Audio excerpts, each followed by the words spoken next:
আজ আপনাদের সাথে মাটন কষার রেসিপি শেয়ার করব। এই মাটন কষাটা বানানোর জন্য প্রথমেই একটা পেস্ট বানিয়ে নিতে হবে।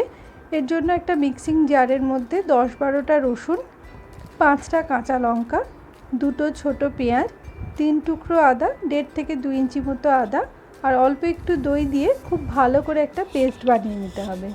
মাংসটাকে খুব ভালো করে ম্যারিনেট করে নিতে হবে।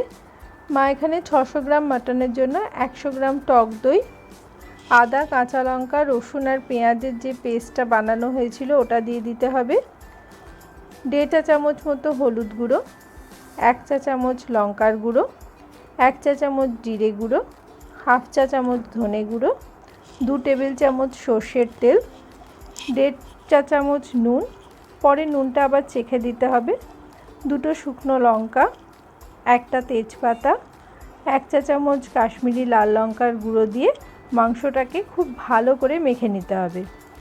মাংসটাকে হাত দিয়ে খুব ভালো করে মাখতে হবে। মাংসটা খুব ভালো করে ম্যারিনেট করা হয়ে গেলে এবার ওর মধ্যে 1 টেবিল চামচ ভিনিগার দিয়ে ওটাকে ঢাকা দিয়ে অন্ততপক্ষে আধ ঘন্টা থেকে 1 ঘন্টা রেখে দিতে হবে। এবার কড়ায় পরিমাণ মতো তেল দিয়ে 2টো মাঝারি সাইজের পেঁয়াজের বেরেস্তা বানিয়ে নিতে হবে। পেঁয়াজগুলোকে স্লাইস করে কেটে ওগুলোকে মিডিয়াম ফ্লেমে খুব ভালো করে ভেজে বেরেস্তা বানানো হয়ে গেলে এবার ওই তেলের মধ্যেই বড় বড় করে কেটে রাখা আলুগুলো দিয়ে দিতে হবে। এখানে বড় আলুকে 2 টুকরো করে কেটে নেওয়া হয়েছে। মাংসের আলু একটু বড় হলেই ভালো লাগে। আলুগুলোকে খুব ভালো করে লালচে করে ভেজে নিতে হবে। এই সময় একটু নুন আর অল্প একটু হলুদ গুঁড়ো দিয়ে আলুগুলোকে খুব ভালো করে ভেজে নিতে হবে। গ্যাসের ফ্লেমটাকে মিডিয়াম টু লোয়ে রেখে একটু ঢাকা দিয়ে আলুগুলোকে ভেজে নিয়ে আলুগুলোকে তেল থেকে তুলে নিতে হবে। এবার ওই তেলের মধ্যেই কিছুটা চিনি দিয়ে দিতে হবে। আপনারা সবাই জানেন চিনিটা দিলে মাংসের রঙটা খুব ভালো আসে। এবার এর মধ্যে গোটা গরম মশলাগুলো দিয়ে দিতে হবে। প্রথমেই একটা স্টার অ্যানিস, কিছুটা জয়িত্রী, একটা বড় এলাচ, দারচিনি, লবঙ্গ আর কিছুটা জায়ফল গুঁড়ো করে দিয়ে ম্যারিনেট করা মাংসটা দিয়ে দিতে হবে। আর মাংসটা যেই বাটিতে ম্যারিনেট করা ছিল ওই বাটিতেই কিছুটা জল দিয়ে বাটি ধোয়া জলটাকেও দিয়ে খুব ভালো করে মাংসের সাথে মিশিয়ে নিতে হবে। সব কিছু খুব ভালো করে নেড়ে দিয়ে এবার ঢাকা দিয়ে মিডিয়াম টু হাই ফ্লেমে এটাকে 8 থেকে 10 মিনিট মতো হতে দিতে হবে। ফিরে এলাম 8-10 মিনিট পর। দেখুন এখনও মাংসে অনেক জল আছে। আবারও খুব ভালো করে নেড়ে দিয়ে এটাকে ঢাকা দিয়ে এবার মিডিয়াম ফ্লেমে 5 থেকে 7 মিনিট মতো এটাকে হতে দিতে হবে। 5-7 মিনিট পর মাংসের জলটা এখন অনেকটাই শুকিয়ে গেছে। আবারও খুব ভালো করে নেড়ে দিতে হবে। আর এই সময় এর মধ্যে ভেজে রাখা আলুগুলোকে দিয়ে দিতে হবে। আলুগুলোকে মাংসের সাথে খুব ভালো করে মিশিয়ে নিয়ে এবার এর মধ্যে পেঁয়াজের যে বেরেস্তাটা বানিয়ে রাখা ছিল ওই বেরেস্তাটা দিতে হবে। তবে পুরোটা দেওয়া হবে না, অল্প একটু রেখে বাকি বেরেস্তাটা দিয়ে খুব ভালো করে মাংসের সাথে মিশিয়ে নিয়ে আবারও ঢাকা দিয়ে মিনিট 5 মতো একদম সিম আঁচে রেখে দিতে হবে।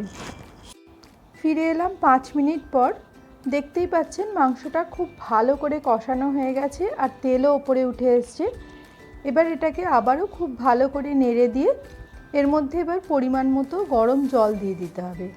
আপনারা আপনাদের প্রয়োজন মতো গরম জল দেবেন। যেহেতু এটা মাটন কষা তাই এতে খুব বেশি জল না দেওয়াই ভালো। এবার সব কিছু খুব ভালো করে মিশিয়ে নিয়ে এটাকে আমরা প্রেসার কুকারে দিয়ে দেবো। আপনারা চাইলে পুরো রান্নাটাই কড়াই করতে পারেন। আমাদের এখানকার মাটন সহজে গলতে চায় না, তাই প্রেসার কুকারে দিতে হয়। এবার সব কিছু খুব ভালো করে আবারও মিশিয়ে নিয়ে যেই কড়ায় মাটনটা রান্না হচ্ছিল ওই কড়ার মধ্যে কিছুটা গরম জল দিয়ে কড়া ধোয়া জলটাকে প্রেসার কুকারে ঢেলে দিতে হবে। জলটাকে প্রেসার কুকারে দিয়ে এবার এর মধ্যে 1 টেবিল চামচ ঘি দিয়ে দিতে হবে। সামান্য একটু গরম মশলা গুঁড়ো ছড়িয়ে আর যে বেরেস্তাটা রেখে দেওয়া ছিল ওটাকে দিয়ে দিতে হবে। আর বাকি নুনটাও এই সময় দিয়ে খুব ভালো করে মিশিয়ে নিয়ে এবার প্রেসার কুকারে ঢাকা লাগিয়ে প্রথমে হাই ফ্লেমে একটা সিটি দিয়ে নিতে হবে। তারপর মিডিয়ামে 2টো সিটি দিয়ে স্টিমটা বেরিয়ে গেলে দেখে নিতে হবে মাংসটা সেদ্ধ হয়েছে কিনা। যদি মাংস সেদ্ধ না হয় তখন আবারও সিটি দিতে হবে। মায়ের হাতের এই মাটন কষাটা কিন্তু খেতে দারুণ হয়। আশা করি আপনাদেরও ভালো লেগেছে। যদি আজকের আমাদের এই রেসিপিটা ভালো লেগে থাকে তাহলে একটু লাইক, কমেন্ট আর শেয়ার করে পাশে থাকবেন। আর আমাদের চ্যানেলটাকে একটু সাবস্ক্রাইব করে পাশে থাকা বেল বাটনটা টিপে অল আইকনে টিপে দেবেন। তাহলে আমাদের চ্যানেলের পরবর্তী ভিডিও নোটিফিকেশন সবার আগে আপনাদের কাছে পৌঁছে যাবে। আপনারা যদি ফেসবুক থেকে দেখেন তাহলে আমাদের পেজটাকে একটু ফলো করে দেবেন। শেষ পর্যন্ত